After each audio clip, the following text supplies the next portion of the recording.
We see this deal as very dangerous. We say this deal is a move in the wrong direction, and if this framework actually becomes the basis, the foundation for a final deal with Iran, we see this like the deal with North Korea. I mean, you'll recall in the 1990s, North Korea signed a deal. They committed themselves to non-proliferation. They kept their nuclear program intact, and when they were ready, they proliferated. They exploded a nuclear device, and today they threaten East Asia. Iran is much, much more dangerous than North Korea. There is, though, this point that now the United States, at least so far in this deal, has the ability to inspect anywhere, right? Historically, key sites in Iran, like Parchin, were not open to inspectors. This deal changes that. They would be able to go anywhere they want. The number of centrifuges cut from up to 20,000 all the way down to 6,000, which weapons inspectors say is consistent with a peaceful program. When you see all these specifics in here, it sounds like there is progress. Let's be clear. When you're dealing with an authoritarian, a totalitarian regime, their ability to play games with inspectors is proven. We've seen that in Iran, we saw that in Iraq, we saw that in Libya. In other words, when you're dealing with this sort of regime, inspections alone cannot solve your problem. And let's look at what's in this deal. This deal, the framework that's on the table that's being talked about now, gives Iran an extensive, expansive nuclear infrastructure remains in place, thousands of centrifuges. It allows them to continue research and development, R&D on better centrifuges.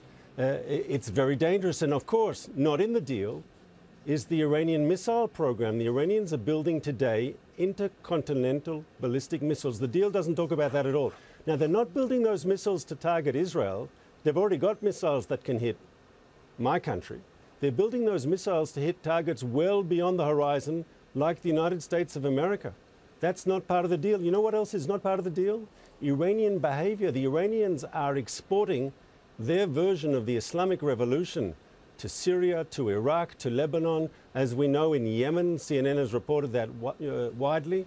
This is a regime that is dedicated to a very extreme, fanatical Islamist radicalism. What about a change in the behavior of the regime? Stop exporting terrorism.